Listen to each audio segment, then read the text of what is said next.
Coucou tout le monde, c'est Aimé et bienvenue sur La Ruche. Aujourd'hui, dans cette nouvelle vidéo, on va discuter du Fest of the Blade, qui était un tournoi qui a été organisé les 18-19 mars 2023 aux Pays-Bas. Donc c'était un tournoi en équipe dans le cadre du training de l'équipe de France. Donc Père Castor avait pris des gens, et là je vais débunker quelque chose tout de suite, les gens qui étaient là n'étaient pas des gens qui seront forcément dans l'équipe de France au WTC en août.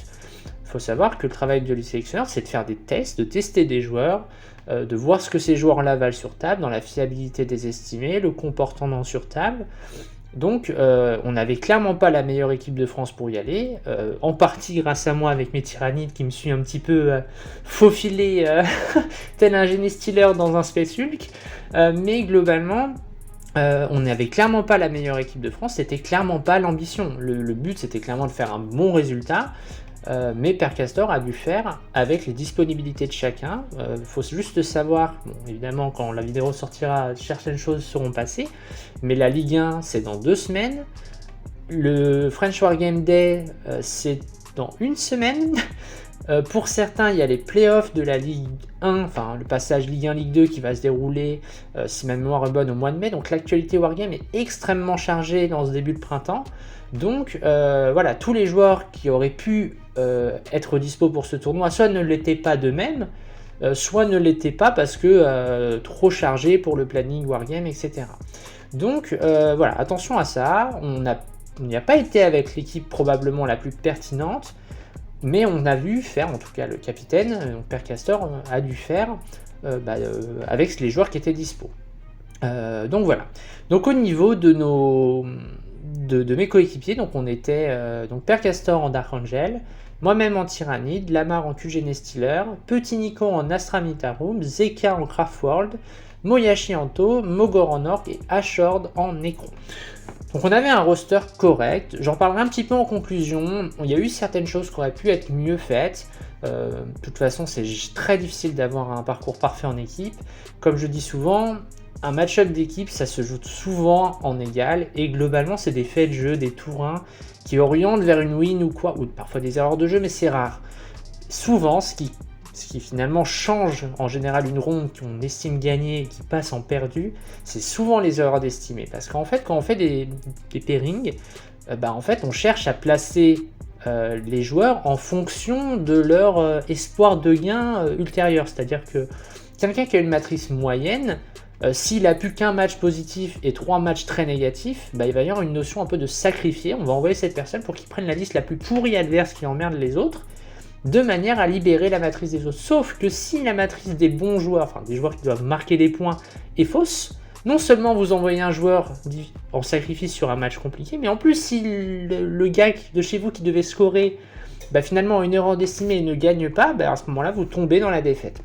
Et c'est très souvent ce qui se passe sur 1 à 2 rondes, 1 à 2 parties plutôt, dans le cadre d'une ronde en équipe. Donc c'est un jeu qui est beaucoup plus... qui s'antériorise beaucoup plus. Il y a beaucoup plus finalement de travail en amont qu'un match solo ou qu'un tournoi solo, parce qu'en fait vous avez ce travail de pairing qui est essentiel et qui est extrêmement structurant sur la réussite de la ronde. Au niveau des adversaires, on avait donc 8 équipes, donc c'était aux Pays-Bas, donc naturellement il y avait l'équipe des Pays-Bas, il y avait également 2 équipes qui étaient une sorte d'agrégat de joueurs néerlandais qui avaient honnêtement un niveau un petit peu inférieur.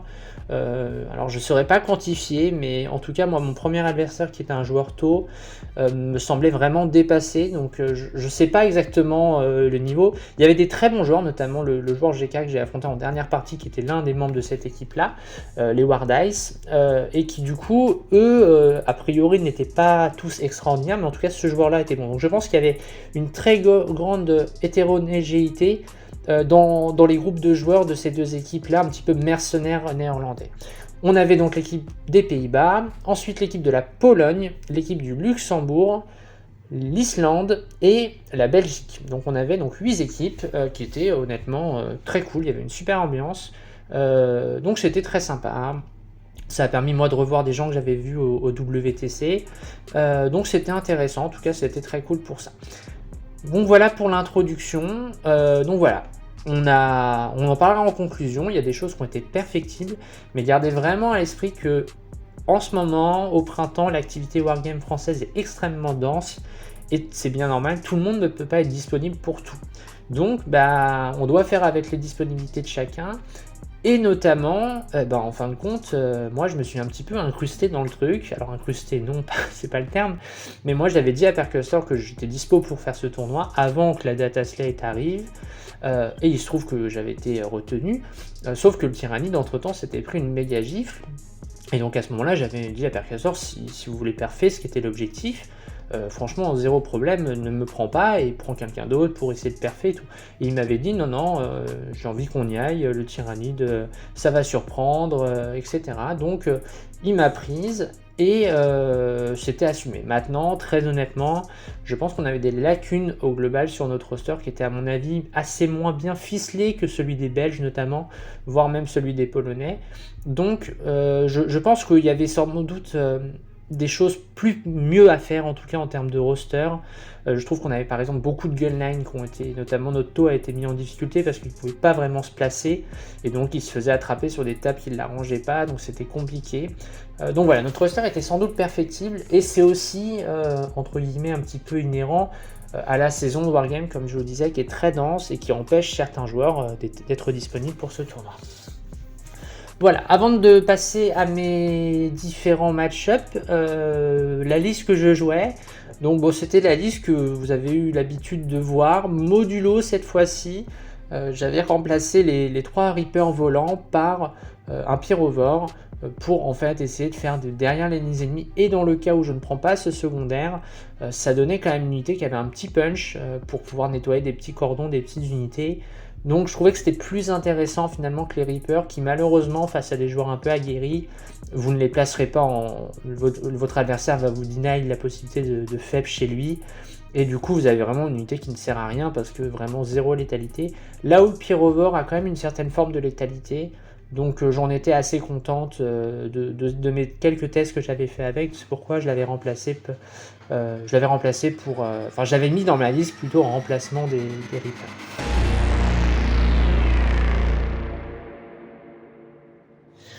On va donc commencer par le premier affrontement contre The Other Guys, donc qui était une des équipes mercenaires.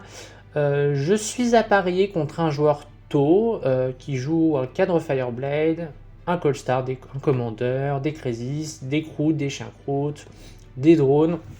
Bon, en tout cas, long strike, une liste assez banale avec ce qu'on voit aujourd'hui, globalement souvent 2 commandeurs, un pack de Crisis, des unités de scoring et 3 Riptide. Les Riptide sont devenues très bonnes parce qu'en fait, elles ont vraiment cette faculté de tirer et de se replanquer derrière, ce qui est assez gênant, modulo le fait que j'ai quand même, vu qu'elles n'annulent pas le couvert et qu'elles ne peuvent toucher, avec des forêts, elles ne touchent qu'à 5+, donc 4+, au mieux, avec les marqueurs, c'est pas franchement extraordinaire en termes de létalité contre moi. Donc j'avais un match-up, alors faut savoir que par rapport à moi, je m'étais dit, de toute façon j'ai clairement pas le poids d'un gros codex pour me permettre d'avoir un appariement avec une table, avec le choix de l'adversaire, donc j'étais modulable en termes de placement, soit en défense, soit en attaque, et il se trouve que j'ai été apparié contre donc, ce joueur tôt, en ne choisissant pas ma table, voilà, en fin de pairing, je crois que j'étais en attaque sur la dernière attaque. Donc le joueur tôt me choisit. Il faut savoir que j'avais un estimé à 2, ce qui correspond à un estimé à 7 à 10. Donc un match ok, mais plutôt à la faveur du taux.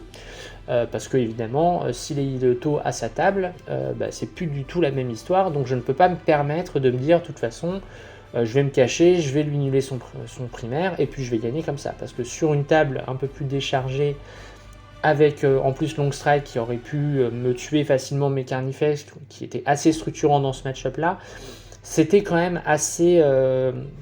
c'était quand même pas évident d'avoir un match vraiment ouvert là-dessus pour augmenter mon estimé initial.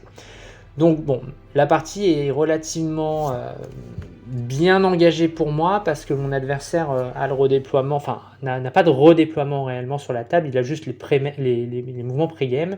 Donc moi ce que je fais, c'est que je vais faire en sorte de me cacher au maximum de sa ligne de vue justement parce qu'il n'est pas le redéploiement, notamment le long strike. Donc je fais en sorte que le long strike ne puisse pas me voir, en tout cas qu'il ne puisse pas me faire...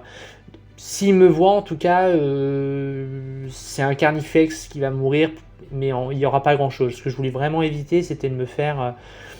en fait, taper mes carnis, puisque c'était ce qui était extrêmement structurant.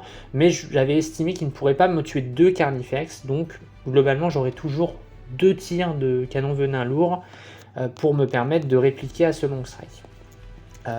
Ensuite, j'avais un pack de Genestealer vraiment à 9 pas de sa zone, en mode je vais rentrer, si j'ai le tour 1, je fais mon behind dès le tour 1 et je te tue une unité de Kroots ou n'importe quoi.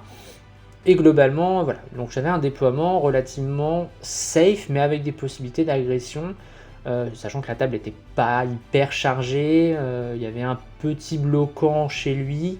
De toute façon, vous le voyez à l'image hein, pour ce qui est de la table, mais globalement, on était dans une table moyenne qui avait voilà, des solutions intermédiaires pour prendre la table au milieu, notamment les 2 L au centre qui permettaient de, alors pas de contrôler l'objet en étant invisible, mais en tout cas de prendre des positions intermédiaires, et on le voit sur la photo. Donc c'est l'image de mon tour 1 en fait que vous avez, et en fait, je me projette très fort, et en fait vous voyez sur l'image là, Long Strike n'est plus là parce qu'il a été tué. En fait, il était au niveau de la riptide verte, et j'ai pu choper des lignes de vue sur lui, donc je l'ai tué avec mes tirs de canon de venin. Alors là, je pense qu'il y a une erreur de mon adversaire là-dessus. Je pense qu'il aurait vraiment dû sécuriser son Long Strike en faisant en sorte de le mettre vraiment caché de mes Carnifex. Alors de mémoire, j'avais fini mon déploiement après lui, donc j'ai pu placer mes Carnifex un petit peu en fonction, mais je pense qu'il y avait quand même un enjeu là-dessus. Étonnant, on joue aussi sur le scénario 33, et en fait il a déplacé mon objectif dans ma zone de manière à que je puisse pas contrôler directement l'objectif sans être invisible. Ce qui était assez curieux, parce que quand vous voyez à l'écran, il est tout à fait possible pour moi de mettre des gones collés à la ruine occultante, et ensuite d'avoir un lookout sir avec un neurotrope qui lui contrôlera l'objectif sans être ciblable. Donc en fait, sa manœuvre pour sortir mon objet d'un contrôle entre guillemets un petit peu caché ne marche pas en fait. Donc moi du coup j'ai pu reculer mon objet à gauche, là vous voyez mon Carnifex, et avancer le sien pour l'emmener en gros devant la forêt à droite de l'image. Donc en fait rien que ça m'étonne, et je comprends que l'adversaire n'est peut-être pas un joueur très adapté, adapté en tout cas il joue pas tôt régulièrement, et c'est ce qu'il me dit, qu'il joue plutôt Iron Hand habituellement. Et en fait tout son scoring va être liquidé par mes tirs de dévoreur et par mon pack de Genestealer qui va aller choper un paquet de croûtes et un paquet de chiens croûtes. En plus, il se trouve que Long Strike, je le tue qu'avec le prince et un Carnifex, qui me permet de mettre l'autre Carnifex sur des chiens croûtes qui vont mourir. Et du coup, je lui tue littéralement tout son scoring au T1, et Long Strike était en gros la seule menace. Donc là, je vais tout de suite voir mon coach, je dis ça part très bien. Et en plus, vous voyez, du coup... là, on est à la fin de mon tour 1. Lui, qu'est-ce qu'il va faire? Il va me tuer mes guerriers. Donc là, vous voyez, on n'est pas à la fin de mon tour 1. Je pense qu'on est au cours de son tour 1 à lui. Donc il va me tuer un peu de guerriers qui sont dans la forêt, que vous voyez où ils sont plus que 2. Et en fait, pourquoi il m'en tue pas suffisamment? Parce que notamment les Crisis qu'on tiré sur le Carnifex n'ont vraiment pas fait grand-chose. Et les Riptide, en fait, je sauve à 5+, c'est dégâts 4. Il me touche à 5. À 4, il me touche à 4. Et moi j'ai catalyseur, moins 1 dégât, donc c'est très long pour lui. Et en fait, le reste de la partie, je vous le fais très rapidement, mais les Ormagones que vous voyez au niveau des conteneurs vont faire un mouvement de 17 pour aller contester son primaire, et en plus vont réussir à charger les Crisis, qui vont perdre pas mal de Crisis dans l'opération, parce que les Ormagones buffés, ça tape un peu. Et je vais commencer tout de suite à envoyer mon Dead Sleeper, et puis en fait le pack de guerriers que vous voyez derrière la ruine va se projeter, va faire une advance à 13, je me souviens très bien, et va pouvoir charger la Riptide, et charger les chiens croûtes que vous voyez un petit peu en orange devant les 2 Riptide, et cliquer ensuite la Riptide verte en étant dans le couvert. Donc on retombe à nouveau sur une sauvegarde à 2, catalyseur, et là du coup il score plus de primaire, donc en fait il va scorer que 3 de primaire, il a aucune unité de scoring, donc il va très peu scorer ses secondaires, et on arrive très rapidement à un 20-0. Je crois qu'il arrête au tour 3, hein, il se rend compte que c'est terminé, quoi. Parce qu'après, il va venir un peu avec ses commandeurs qui sont au niveau de la cloque sur l'image pour me faire un peu mal, me sortir mes guerriers, mon carnifex. Il va le louper, mon prince va charger. Enfin, on est vraiment dans une espèce de vague qui me paraît quand même un peu inarrêtable, et mon adversaire essaye d'arrêter. En plus, je crois qu'il avait, je sais pas, j'ai pas trop bien compris, mais globalement, il a eu une alarme à son boulot, donc il a failli pas pouvoir faire la partie. Donc je pense qu'il devait avoir un peu la tête ailleurs. Donc je sais pas trop, mais en tout cas, voilà, une première partie face à un joueur un petit peu qui n'a pas abordé la partie de la meilleure façon, clairement. Et globalement, bon, je m'en suis bien tiré, évidemment, la partie s'est très bien passée. J'ai mis un gros 20-0, je crois que je rate juste les 3 points de rituel, hein, qui sont capés à 12, et lui que je score quelque chose comme 19 points si ma mémoire est bonne. Donc on est sur une grosse victoire. Au niveau de la ronde, ça se passe très bien, on est une victoire à 100, je crois. Il n'y a pas de craquage chauffe, hein. Ashord qui joue Necron rebondit un peu sur le démon qui apparemment a fait d'énormes sauvegardes à 4+ au tir. Et du coup, il a pris un peu la marée, notre bon Ashord. Donc voilà, mais globalement, sans gravité, on gagne cette partie. Donc on se met en bonne voie pour la suite de ce tournoi-là.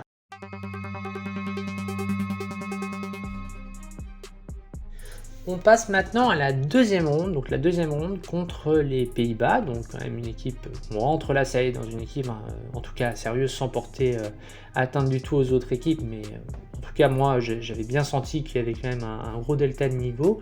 Donc là on joue contre les Pays-Bas, donc on s'attend à une belle opposition.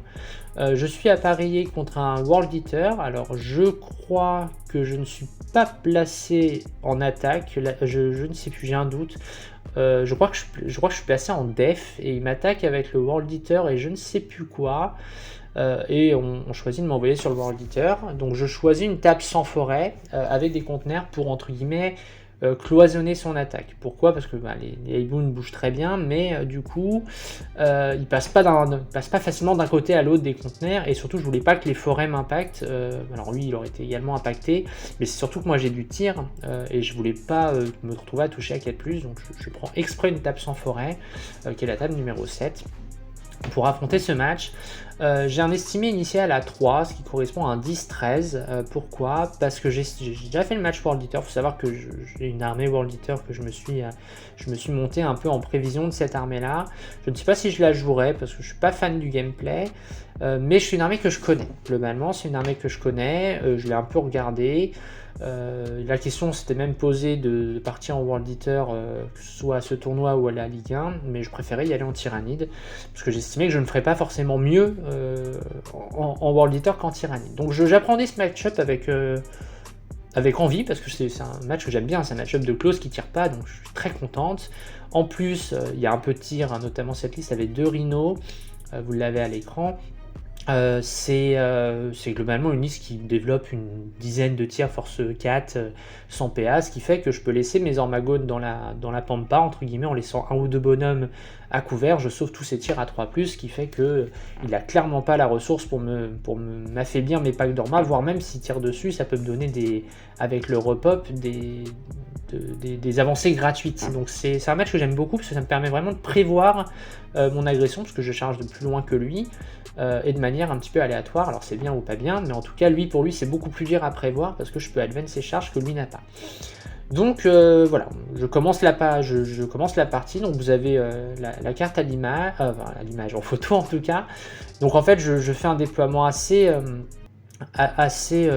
équilibré, c'est-à-dire que j'ai un pack de guerriers qui est un petit peu sur la gauche, un pack de guerriers à droite. Il se trouve que ce pack de guerriers à gauche va plutôt aller au centre, et ensuite je vais envoyer un Carnifex, mon prince, le Death Sleeper et un pack de guerriers sur ma droite. Il y avait aussi des Ormagaunt, hein, là vous en voyez un en bas à droite de l'écran, c'est au tour 2, je charge avec mes Ormas entièrement buffés, un pack de Berserker et un pack de Haybound, pour essayer de tuer les deux, ou en tout cas d'affaiblir suffisamment les deux, et malheureusement ça n'a pas bien marché. Je vais tuer je crois que un Haybound et deux Berserk je crois, ce qui fait que sur ma conso je vais sortir de l'engagement des Haybound pour pas me faire démonter, et j'accepte de me prendre les berserks qui vont taper en mourant. Mais du coup, il n'y en a que 2 qui sont morts, donc il me fait que 10 attaques, ce qui fait qu'il me laisse un gaunt vivant, enfin il m'en reste 3 ou 4 je crois. Et du coup, ceux qui ne sont pas morts ne peuvent plus taper parce qu'ils n'ont pas chargé, donc en fait je me désengage entre guillemets sur ce trick que je connais bien parce que le stratagème est le même que Behemoth. Donc il y a un gros contre vis-à-vis de ça, mais je l'exploite de cette manière-là pour éviter que mon trade soit complètement loupé. Par contre, je tue pas les berserks, donc j'enlève pas son super OP, donc la contestation d'Objo ne fonctionne pas.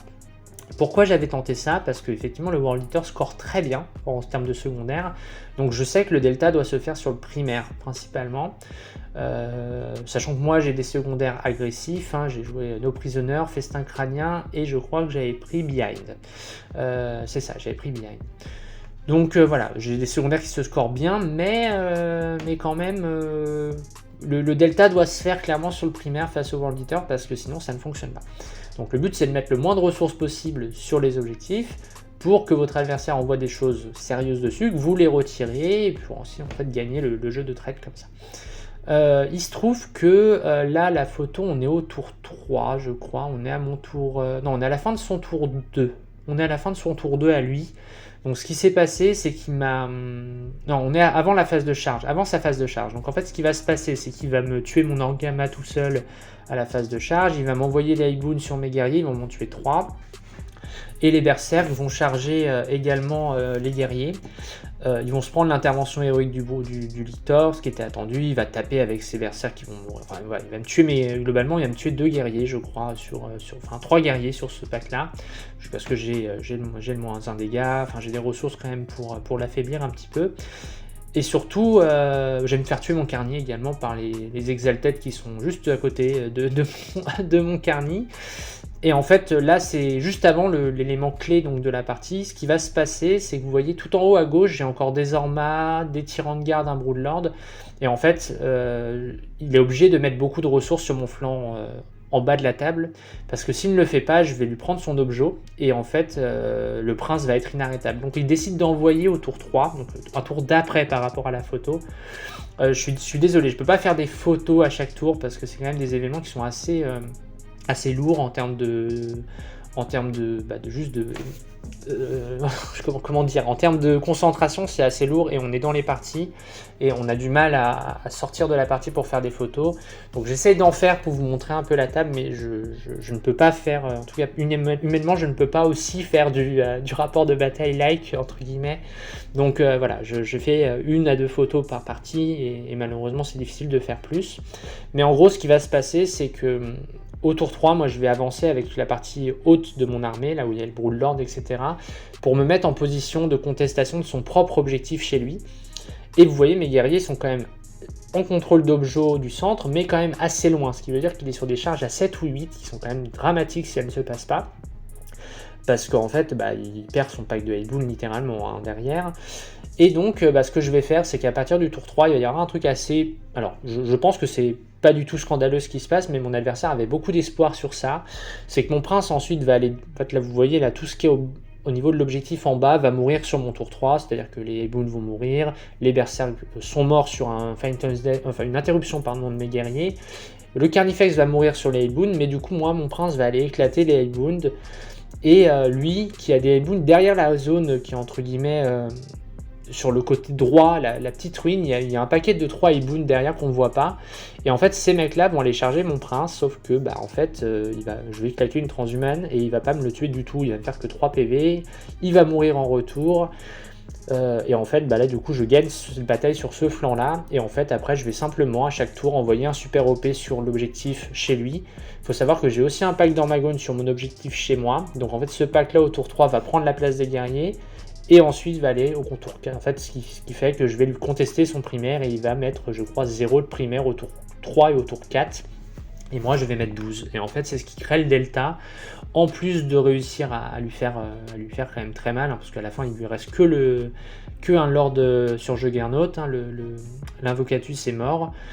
Donc en fait, je m'en sors de cette manière-là. En fait, voilà, il m'envoie un pack d'Exalted Highboon sur le Prince et l'Invocatus, et il se trouve que il va pas me le tuer, il va perdre son Invocatus sur la réplique du Prince, qui ensuite va désengager, recharger les Boons et les tuer.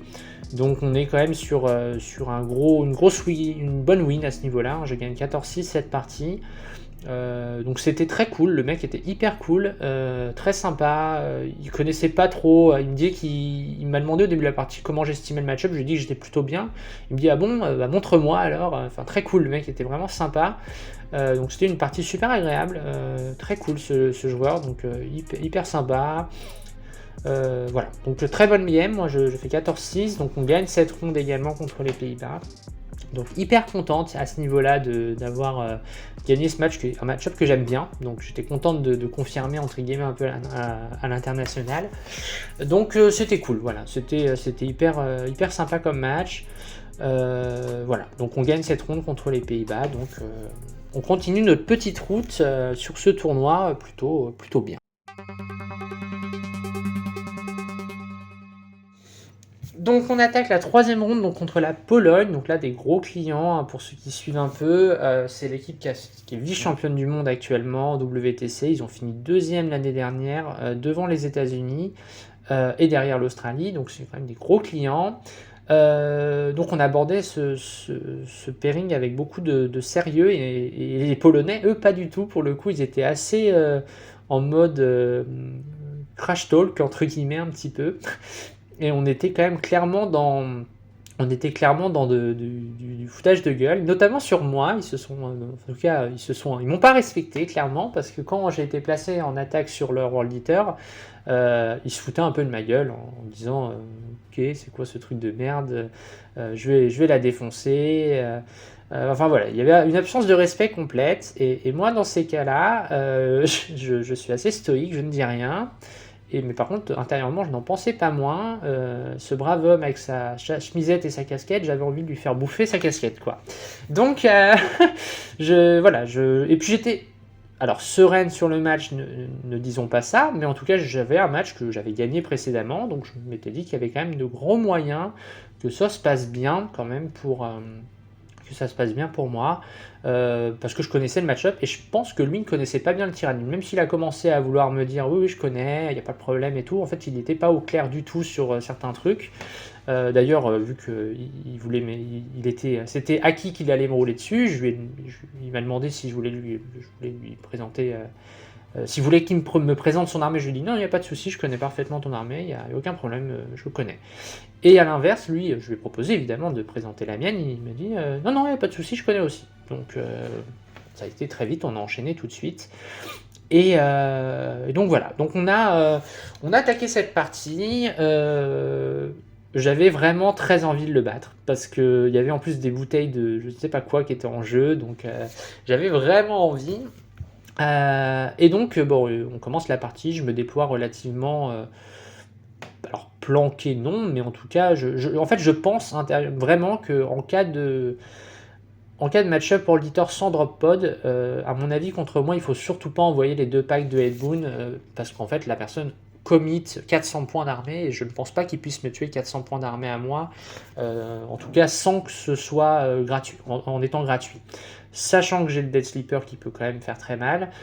Donc en fait, il y a vraiment pas de... À mon avis, c'est vraiment pas le bon plan de faire ça contre moi. Donc je crains assez peu son T1 finalement. Donc voilà, je me déploie sur ma ligne de déploiement en mode bah écoute, si tu veux venir, viens. Lui, l'ennui, c'est qu'il a quand même le drop pod qui, s'il arrive à charger à la fois avec les 10 berserks qui sont dans le drop pod et les 2 x 5 Headboon, ça peut quand même être très dangereux parce que là il y a vraiment beaucoup de ressources qui arrivent d'un coup et si l'alpha est vraiment trop vénère, ça peut vraiment être difficile. Donc j'avais cloisonné une partie avec les Genie Stealers pour empêcher de perdre. En gros, il aurait pu me trade qu'une ressource par une ressource qui aurait un peu limité la casse.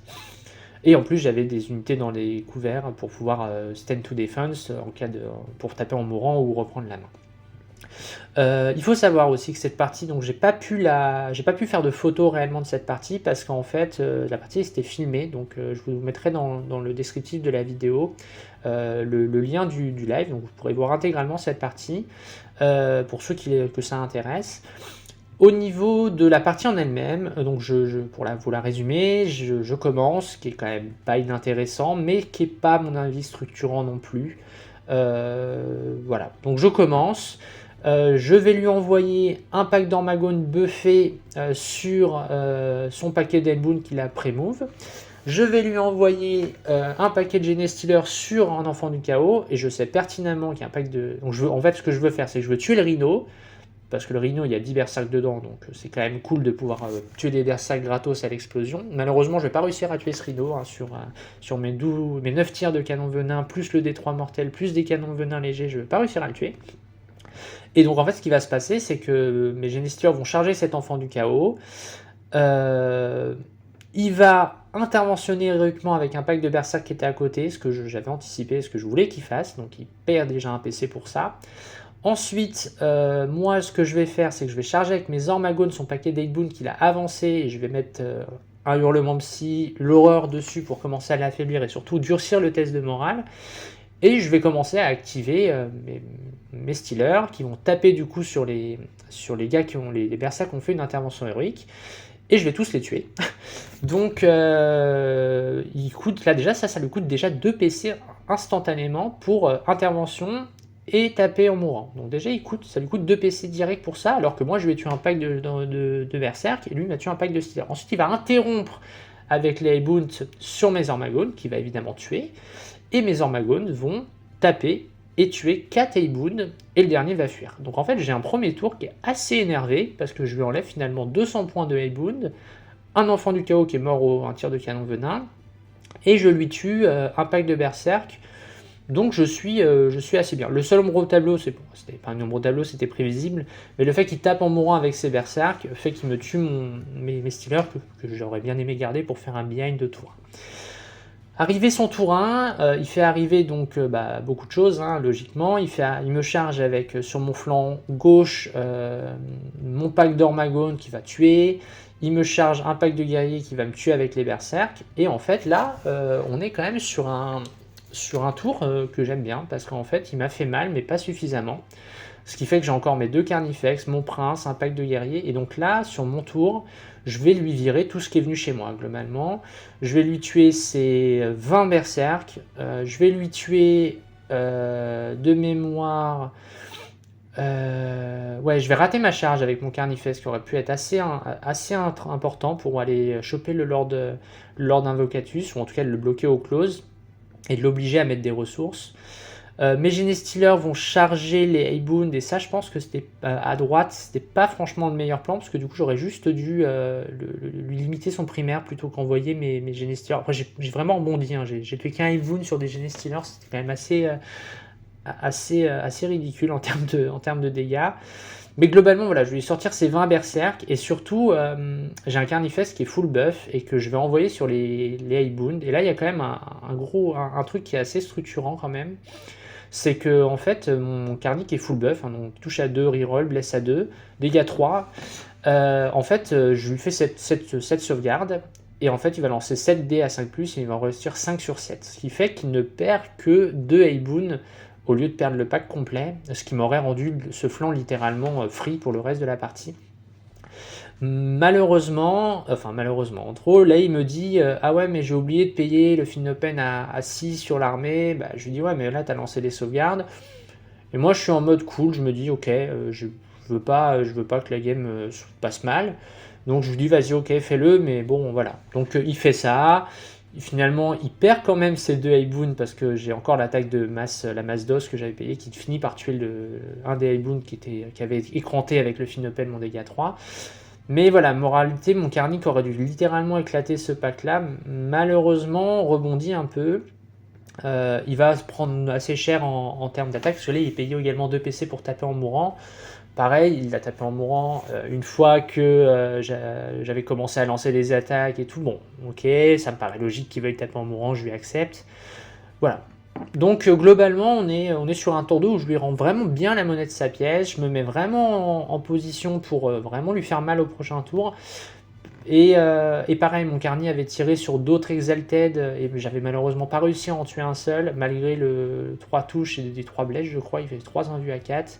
Il en perd un sur la munition vorace quand même. Mais bon, voilà, c'est un tour qui se passe bien, parce que je déblaye littéralement tout ce qui est chez moi, mais ça aurait vraiment pu bien mieux se passer. Et globalement, le World Eater, ça se joue comme ça, hein. C'est que ça agresse très fort, ça meurt sur les objets, et en fait, ce qu'il veut, c'est empêcher que vous scorez trop de primaire, ou en tout cas, lui scorer son primaire, comme ça, il crée un delta. La partie va se jouer quand même assez fort sur mon tour 3 et mon tour 4. Parce qu'en fait, à mon tour 3, donc j'ai déblayé tout ce qui est venu chez moi, et là, je vais lui envoyer un pack d'Orma que j'envoie donc sur 2 Eiboon Exalted qui peuvent pas taper en mourant parce qu'ils ne sont pas troupes, ils sont pas corps. Et donc j'envoie mes Orma dessus, ils sont full buff, et en fait je vais en tuer qu'un seul. Je fais des jets dégueux, et du coup, moralité, le sergent qui reste va me tuer mes Orma, enfin en tout cas me les affaiblir tellement, et surtout, j'avais prévu avec l'arrivée du Pyrovore, du Death Sleeper, aller menacer son objet chez lui. Et malheureusement, en fait, ça se passe pas du tout comme ça. Donc mes Orma ne vont pas réussir à aller choper derrière les lignes ennemies. Bon, il y a beaucoup de choses qui se passent pas bien ce tour-là. Du coup, il reste sur son flanc fort avec ses 2 objets dans l'interland, et que moi je peux pas trop aller menacer, sauf qu'il m'a déjà mis à 0 le primaire au tour 1 avec la charge des berserk. Il va me remettre. Après, je vais faire de mémoire 4 parce que. Ouais, c'est ça, 4, 4, 8, 8, je crois, en primaire. Donc en fait, il y a un delta qui commence à se créer au primaire, et moi je prends des risques du coup parce que je me rends compte que ça va être risque de partir en petite défaite. Et je prends des risques en même temps contre le World Eater. Si vous n'en prenez pas, il va vous charger, donc il vaut mieux charger soi-même. Et au tour 4, je vais envoyer mon prince sur 5 Eibound. Je vais les tuer.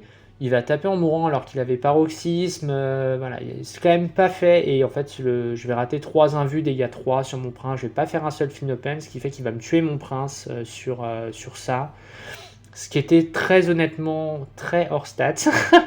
Et en fait, voilà, ça plus les Orma fait qu'il arrive. Je n'arrive pas ensuite je n'arrive pas finalement à le regéner.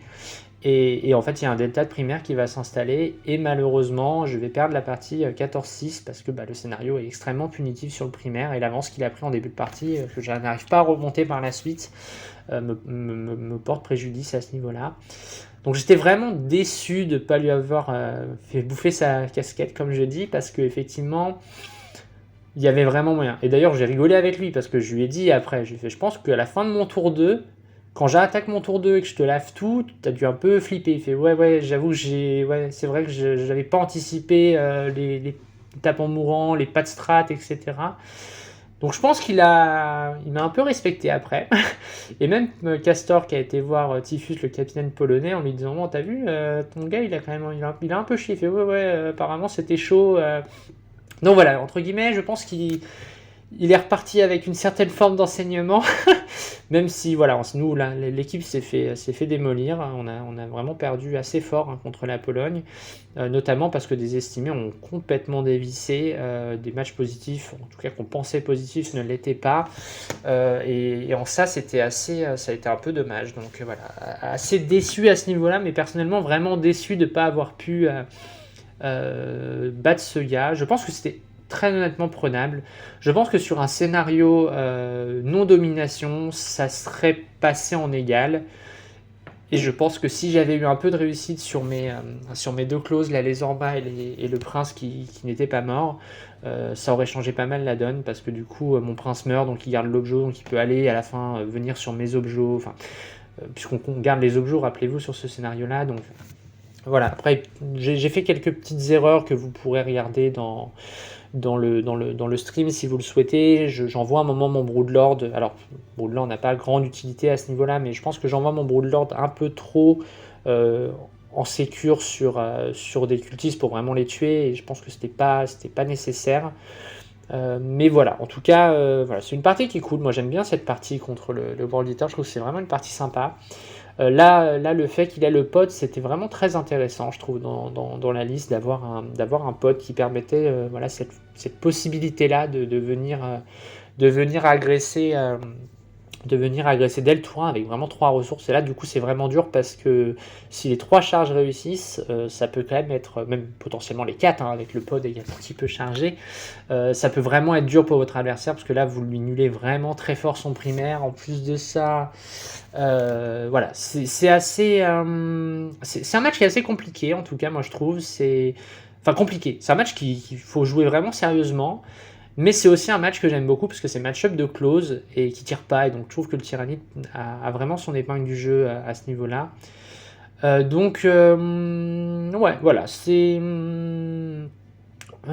voilà, c'est assez cool, je trouve, en termes d'affrontement à faire. Le joueur était très cool, même si au début j'étais un peu en mode je vais te bouffer. En vrai, le gars était gentil. Voilà. C'est pour ça que j'ai pas voulu du tout lui. Et voilà, comme c'était pas une. Je sais que on n'a pas parlé, mais Père Castor, c'est quelqu'un qui ne veut pas qu'on fasse des dramas. Il était hors de question que je lui refuse son fin open à 5 sur les.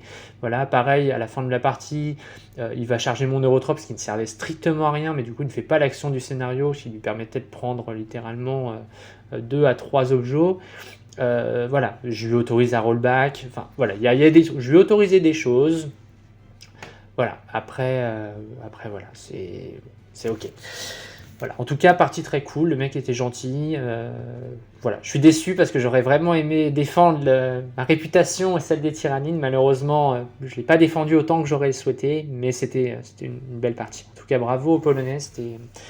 Ils ont fait une belle ronde maîtrisée de A à Z à ce niveau-là.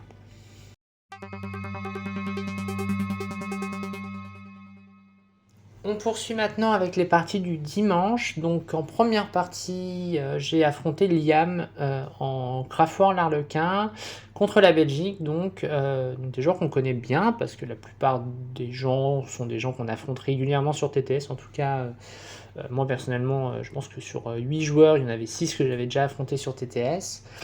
On a un pairing moyen, ok, au moment de l'appariement. Je me retrouve face à un Crafoord Harley où j'ai un estimé entre 0 et 5, parce que honnêtement c'est un match-up catastrophique pour le Tyrannide, pour une raison simple, c'est que ma résistance est basée sur du couvert que je ne peux pas obtenir avec cette armée-là, c'est-à-dire que toute l'armée va littéralement me démonter. Toute l'armée va littéralement me démonter mon infanterie, c'est-à-dire qu'il y a des tirs force 6 pour éclater à la fois mes guerriers et mes ormas. Il y a des facultés de type Harlequin, Banshee pour venir charger ce que je veux, parce que cette armée-là, il n'y a pas d'autre choix, il faut rusher. Si vous ne le rushez pas, vous faites tirer dessus, parce que pour rappel, les scouts, les motoscouts, ça bouge d'une quarantaine de pas, ça bouge de 16 et 22 de mouvement, et ça tire. Et ça tire à 2+, force 6, ignore PA, ignore sauvegarde, ignore cover, pardon. Donc moralité, c'est quasiment un pack d'orma qui saute. Voilà, c'est quand même une catastrophe ce match-up. Donc pourquoi je me retrouve sur ça, c'est qu'il faut savoir que j'ai une matrice très mauvaise sur la Pologne, sur la Belgique, parce qu'ils ont beaucoup de matchs. Je crois que j'ai que 2 matchs moyennement positifs, le Custo et un autre dont je ne me rappelle plus. Mais en gros, le Custo est posé en def chez eux. On m'envoie, on a déjà fait le match avec le joueur Custo, il avait réussi à arracher une petite défaite, donc il voulait vraiment pas tomber contre moi, donc il a finalement, j'ai été refusé, ce qui fait qu'il y a un de mes match-up positifs qui s'en va, et reste un autre dont je me rappelle plus lequel c'était. Il me semble que c'est le match-up démon Tsench, qui du coup avec ma faculté d'agression rapide super OP, j'ai quand même des options pour le gêner. Donc voilà, on se rend vite compte que ça va être dur de me placer. J'ai des espoirs de gain assez faibles sur ce roster, donc on décide de m'envoyer sur cette liste-là, que honnêtement beaucoup de nos joueurs ne pouvaient pas non plus gérer. Donc vu que moi j'avais peu d'espérance de gain, on décide de me sacrifier pour libérer un peu la matrice, pour placer nos joueurs sans qu'ils se fassent attaquer par cette liste-là. Voilà, donc c'est pour ça que je me retrouve face à ce match, et honnêtement il n'y a aucun problème, hein. Je veux dire, le match équipe, faut accepter, surtout quand on a des codex type 8ème codex, c'est-à-dire le codex qui s'est rajouté un peu au roster mais qui n'est pas forcément le meilleur. Il faut accepter d'être placé sur des matchs difficiles, donc j'aborde cette partie face à Liam avec beaucoup de détente, parce que Liam c'est un joueur que je connais, c'est un mec qui est très cool. On a fait beaucoup de parties de TTS, on s'est affronté à la Ligue 1 l'année dernière, on s'est affronté au War Master. C'est toujours des parties très intéressantes, donc je sais que ça va être très cool, même si je sais que je vais perdre. Donc la partie est assez... En fait, c'est dramatique parce que j'ai le tour 1, ce qui me permet quand même d'être mieux, parce que du coup, ce que je fais, c'est que j'hyper agresse. en mode, ce que je fais, c'est que je fais en sorte de mettre le maximum de choses au milieu pour réussir à tenir. Malheureusement, mon super OP est relativement léger contre lui parce que les guerriers, même sous catalyseur, ça se fait fumer. Les Ormas, j'en parle pas. Donc en fait, j'hyper agresse en mettant tout au milieu. Je sors un des packs de moto qui est quand même qui a quand même une énorme saturation pour finalement essayer d'enlever un peu de saturation. Malheureusement, il me déborde sur mes flancs pour me tuer. Mon objectif que vous voyez en haut à gauche, il va être tué par les motos qui vont bouger. Il va choper une ligne de vue sur mes Genie Stealers qui étaient restés derrière. Ils vont se faire tuer. Au centre, mon pack de guerriers va se faire tuer. Moralité, il a du super OP sur l'objectif, ce qui va lui permettre, m'empêcher de mettre 12 de primaire. Je crois que qu'il me conteste. Je crois que je mets que 4 parce qu'il me conteste en fait au centre avec des Harley. Harley qui sont hyper chiants parce que en gros si je veux les charger il peut s'en aller. Il y a une forêt, ce qui veut dire que je peux me taper des -2, donc ça devient des charges au mieux à 9. Donc c'est vraiment pénible. Si c'est un monstre, il peut passer de l'autre côté du mur et du coup la charge est forcément échouée. Lui derrière il peut refaire la même manip avec ce même pack. Enfin, c'est vraiment très compliqué parce que il y a vraiment c'est vraiment très dur. En plus, bon, j'avais pris en secondaire bannière, j'avais pris Behind Enemy 9 et Warp Ritual. J'ai réussi à faire je crois 6 ou 9 de Behind et 12 de rituel, et globalement en primaire je suis aux alentours d'une vingtaine ou une trentaine de points, je me souviens plus. Mais globalement la partie est très dure, je sais que je vais me faire raser à une échéance du tour 3 ou tour 4. Les Degisters sont immondes sur les personnages. Au tour 1 il me sort avec un Degister mon Broodlord. C'est très dur, honnêtement c'est un match qui est très très dur, donc j'essaye de sauver les points et en fait il y a juste trop de ressources en face, trop létales, qui fait que pour gagner cette game, il faut que j'agresse pour lui faire très mal, mais si je fais ça, je m'expose à du contre-close qui est embarqué ou non visible. Donc c'est vraiment très dur comme match. Après derrière, il a une mobilité avec Barot, les Warp Spider pour une fois que je me suis avancé pour prendre le centre. Voilà, donc je pense que c'est vraiment un match qui est dur. Je me demande si j'aurais pas mieux fait de rester chez moi complètement en mode bannière. Mes guerriers derrière pour sécuriser mes objets, mettre mes 30 ou 40 points de primaire peut-être, mais du coup j'aurais pu faire rituel qu'avec peut-être que j'aurais peut-être aussi pu le faire 3 fois, mais c'est vraiment vraiment compliqué. Et surtout, de toute façon, à partir de ce point de vue-là, et je pense que malgré tout, si je fais ça, il peut largement hyper agresser un objet et reprendre cet objet, et en fait, ça revient au même. Je pense qu'en tournant dans tous les sens, c'est une partie qui n'est pas gagnable. Le T1 m'aide un peu, mais à une échelle de 1 point sur 20 peut-être. Donc c'est vraiment très compliqué. Je pense que c'est vraiment un match qui est vraiment infaisable. Donc je l'ai pris, j'ai perdu, c'était mon estimé. Et d'ailleurs, à ce niveau-là, il faut avoir ça en esprit. Il y a beaucoup de gens qui regardent les résultats solo en équipe, c'est toujours assez faux, parce qu'en fait, il y a cette notion de placement qui conditionne vachement les résultats d'un joueur. Si vous soignez un joueur plus que de raison et que vous l'appariez tout le temps sur sa table, face à l'adversaire qu'il veut, évidemment qu'il aura des facultés de scoring beaucoup plus élevées. Parfois, dans une équipe, il faut accepter que quelqu'un prenne le match pourri pour merde tout le monde pour libérer la matrice et lui permettre finalement de gagner cette partie. Enfin, en tout cas, cette ronde. Là, le problème, et là contre la Belgique, c'est là où on a eu quand même un bon retour de bâton, c'est que beaucoup de nos estimés étaient faux. Donc en fait, m'envoyer sur des matchs mauvais pour que nos joueurs qui doivent mettre des points finalement n'en rapportent pas ou pas suffisamment, c'est là où ça a coincé en fait. Je vous le disais tout à l'heure, un match en équipe, c'est 1 ou 2 estimés qui se retournent et c'est souvent ce qui fait la différence. Donc voilà, donc sur cette partie j'ai essayé de sauver les points en envoyant mes Ormas au centre, tuer quelque chose et ensuite faire des behind enemy line en contestant son objet.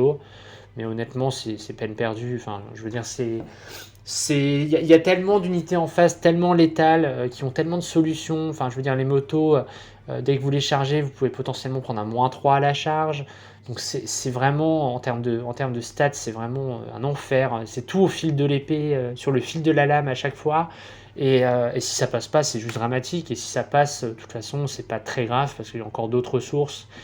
Voilà, donc c'est compliqué. C'était un match compliqué. J'ai essayé de faire ce que je pouvais dans la bonne ambiance avec Liam. Mais globalement, c'était un match qui était juste pas tenable. Tyrannide contre ce Craftworld de là, c'est vraiment pas bon du tout. Et en plus, quand il y a le T1, d'ailleurs, Liam me l'a confirmé, hein, c'est une liste qui apprécie grandement avoir le T1 parce qu'elle a une faculté de prise de table, de pré-move qui permet de vraiment faire une alpha très forte. Donc voilà, c'était de toute façon compliqué de faire mieux sur ce match, donc de faire 1 à 19. Je sauve un point que l'on prend pour l'équipe à un moment où je perds la partie, mais qui se révélera 20 parce qu'on s'est vraiment fait battre par les Belges, il n'y a pas de coup de sûr à ce niveau-là.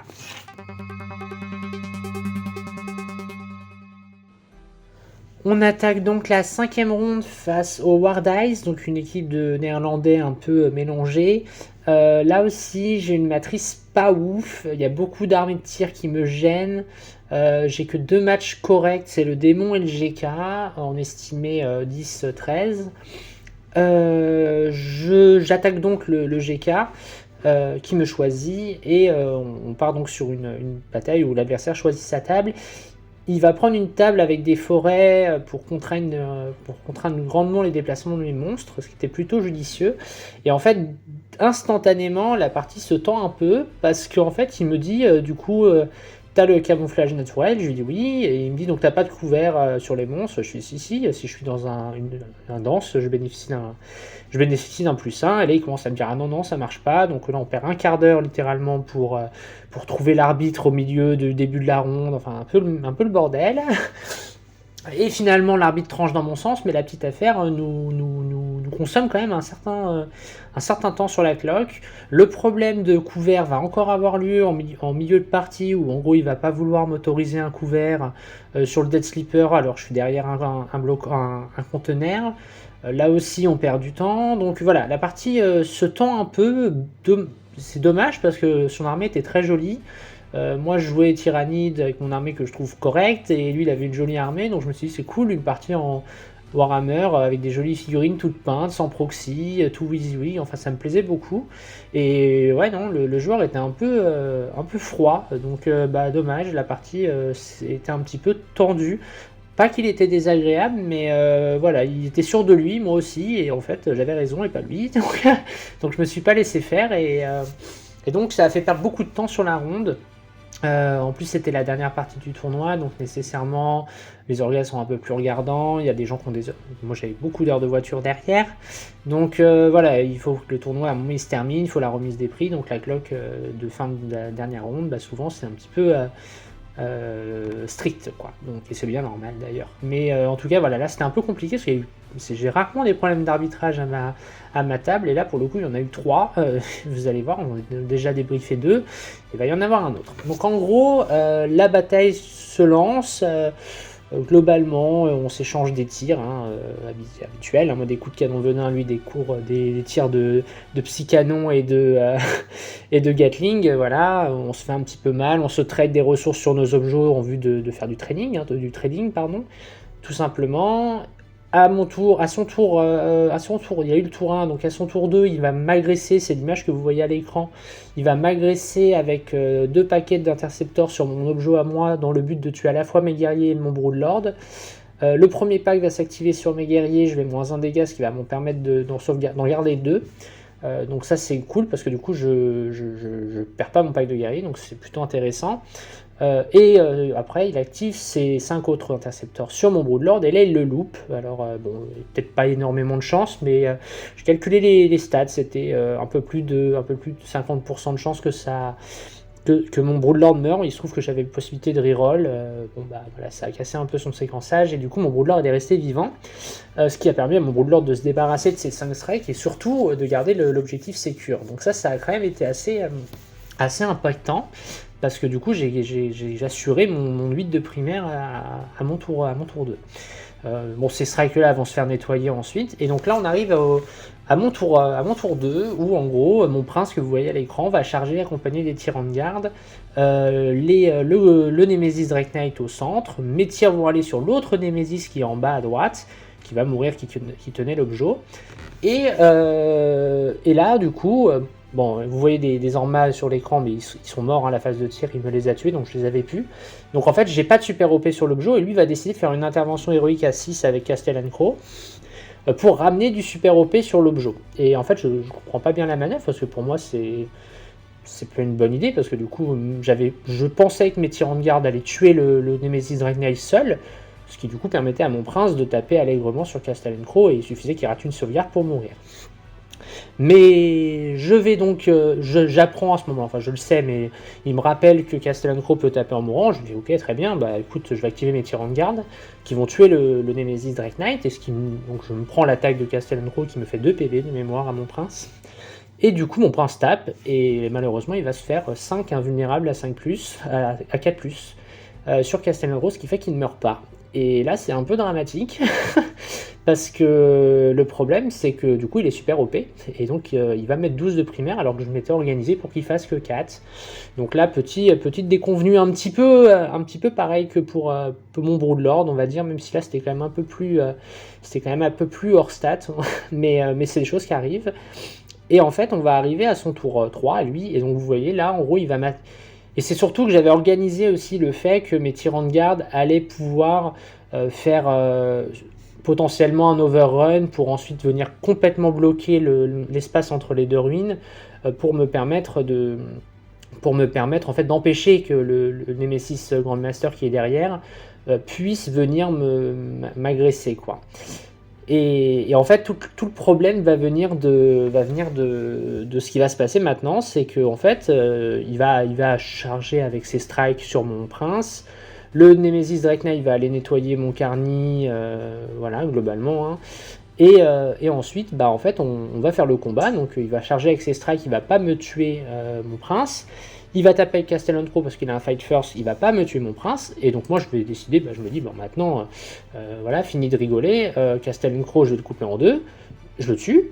Et à ce moment-là il me dit je retape. Je vais commencer à tu retapes. Il me dit oui, c'est la seule figurine du jeu qui peut taper 2 fois, une fois parce qu'il fight first ou qu'il a chargé, et une fois parce quand il meurt. Mais je dis mais c'est pas convé ça que toutes les figurines qui peuvent taper 2 fois peuvent le faire sous réserve de ne pas avoir déjà tapé. Donc je connaissais pas cette exception de Castellan Crow, donc je devais demander une confirmation arbitrale. L'arbitre me confirme que oui, et donc là je lui dis écoute, ça m'embête parce qu'effectivement comprends bien que mon prince est une source importante, enfin c'est une pièce importante de mon armée, et que là en fait si j'ai le moindre risque, tu ne peux plus me taper sur mon prince, j'ai le moindre risque de me reprendre des attaques, je fais en sorte de ne pas me les prendre en tapant sur autre chose. Et là il me dit ouais mais t'as lancé les dés, c'est trop tard. Je lui dis oui j'ai lancé les dés mais je t'ai fait 5 touches, 5 blesses et 5 morts, donc en fait ça change rien, c'est soit je te tue d'un côté, soit je te tue de l'autre. Et à ce moment là il tergiverse un peu, moi je lui dis écoute la partie elle est cool, je sens qu'en plus je vois qu'autour de moi les tables françaises se passent bien, donc je vois qu'on commence à bien prendre une option sur la win. Et donc je lui dis écoute tu fais comme tu veux, en ton âme et conscience, c'est toi qui décides. Et là il décide pour entre guillemets se débarrasser de la charge. Il me dit on va lancer un dé. Je fais non, on est en tournoi, on va pas lancer un dé. Je lui dis tu prends la décision que tu veux, moi il n'y a pas de souci, je prends ta décision. Il lance un dé, il fait 4, il me dit ok vas-y c'est bon, tu peux taper ailleurs. Donc il me demande de retaper. Donc je lui tue ses strikes quand même.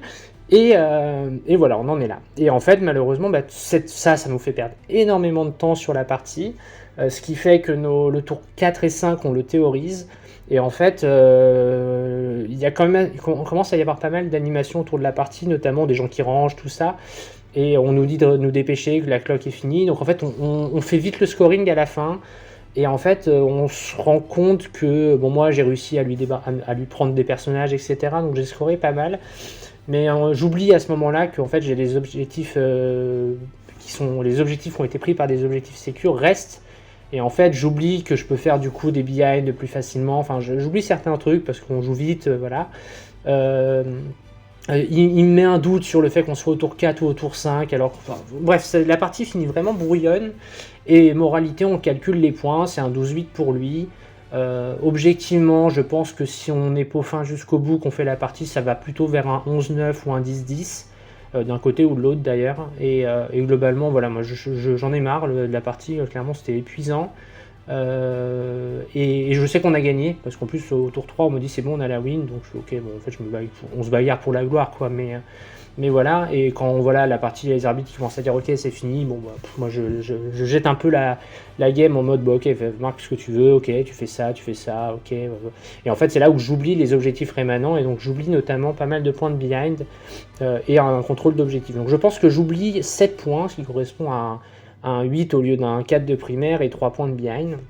Et globalement, ça c'est un truc qui a été un peu squeezé parce qu'on a joué trop vite. Et je trouve que sur cette partie, j'ai malgré tout fait une erreur, notamment celle de laisser mon Death Sleeper sur table, qui aurait pu servir à faire une menace sur sa backline, et que j'avais laissé sur table, je sais pas pourquoi exactement, mais c'était une erreur, parce que le Death Sleeper aurait mieux fait d'être en FEP, ça l'aurait obligé à coordonner un petit peu, et surtout bah, si le Death Sleeper réussit une charge, pour le coup c'est quand même assez stablement un pack qui vole, et derrière il peut être assez chiant à tuer, c'est 3 points de behind, enfin là j'avais fait une erreur, clairement j'aurais dû mettre mon Death Sleeper en FEP, ce que je n'avais pas fait. Donc voilà, donc partie un petit peu tendue malheureusement. Partie après, par rapport à mon adversaire, c'était quelqu'un qui jouait très bien, c'était très propre, mais il avait ce côté tatillon et un peu agaçant à vouloir vraiment s'assurer pour les couverts, alors que honnêtement je pensais que c'était un peu acquis pour tout le monde, notamment les couverts sur les conteneurs, ce genre de choses. Donc voilà, et en plus le gars jouait Tyrannide, donc il comprenait pas. Je pense que c'est quelqu'un qui jouait plutôt en convention hors WTC, et peut-être qu'il y a un ruling différent à cet endroit-là. Bon, en tout cas, voilà, la partie a été tendue, et c'est dommage, parce que c'est une dernière game d'un tournoi franchement assez cool, et ça a plombé un peu l'ambiance. Donc voilà le retour sur cette ronde. On finit par gagner assez largement cette ronde-là. Voilà, donc globalement, moi je fais ma petite défaite égale, disons, qui correspond plus ou moins à l'estimé. Mais effectivement, la partie a clairement été la partie la moins intéressante, la moins en tout cas sympa du tournoi, parce que j'ai vraiment l'impression de jouer une demi-armée, d'en permanence aller voir un arbitre pour lui demander de revenir, et c'était un petit peu agaçant. Voilà, on va maintenant passer au débrief de ce tournoi.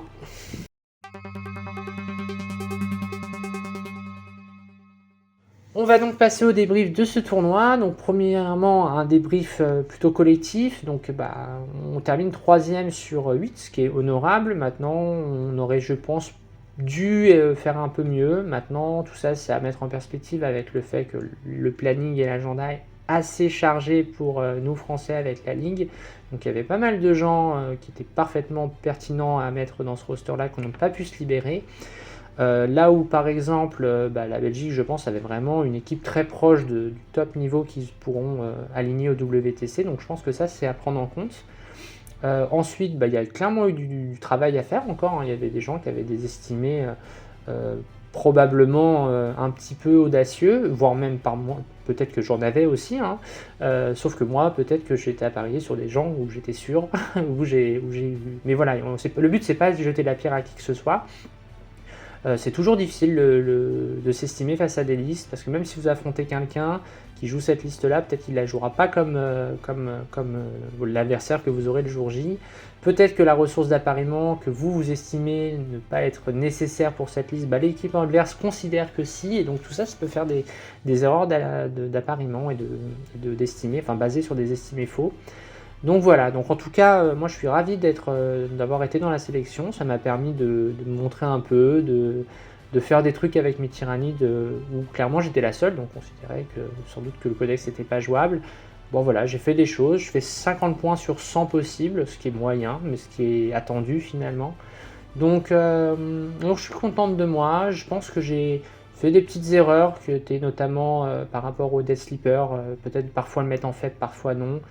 Voilà. Après, ce qui en ressort du coup d'un point de vue un peu perso, c'est qu'effectivement le Tyrannide c'est dur, parce qu'il y a des unités qui sont très bonnes comme les Ormagons, mais on n'est jamais à l'abri d'un craquage. Les Ormagons c'est très bon, mais il faut que ça tue. Si ça tue pas, ça reste engagé, et vous utilisez une ressource qui en général sert pas à grand chose, parce que ce qu'on veut idéalement faire avec les Ormagons, c'est catapulter l'unité buffée, tuer une ressource, et ensuite idéalement contestation de primaire et bien une enemy line. Et en fait ça, si vous ne tuez pas l'unité, c'est pas faisable. Et donc malheureusement il y a beaucoup de points qui s'échappent parfois là-dessus. Donc c'est un peu c'est un peu dommageable. Au-delà de ça, comme je l'ai déjà dit, il y a des unités qui sont vraiment trop chères à la concurrence aujourd'hui. Mais il y a toujours des choses à faire. En tout cas, je pense que je m'en sors quand même pas trop mal, même si c'est dur. Donc on verra. De toute façon, la version arrive un petit peu à son terme. Donc moi, je continue à les jouer parce que ça m'amuse et j'ai envie de... On ne sait pas de quoi demain sera fait. Donc faut toujours prendre le moment présent comme il est, et puis l'avenir on verra plus tard. Mais en tout cas, moi j'étais ravi de venir à ce tournoi, malgré les 6 heures de route aller et 6 heures de route retour, c'était très cool, c'était sympa de voir les copains. Donc voilà, bonne expérience dans ce tournoi. J'ai affronté des listes qui étaient intéressantes, avec des joueurs qui étaient bons. Modulo, le joueur tôt, qui à mon avis n'était pas un joueur tôt de prédilection, disons. Mais en tout cas, voilà, tournoi sympa. Donc j'espère que ça sera riche d'enseignements pour l'équipe et qu'on pourra faire mieux au WTC si j'ai la chance d'être sélectionné dans l'équipe. Voilà, et écoutez, je vous fais des bisous, je vous dis à bientôt. Bye bye tout le monde.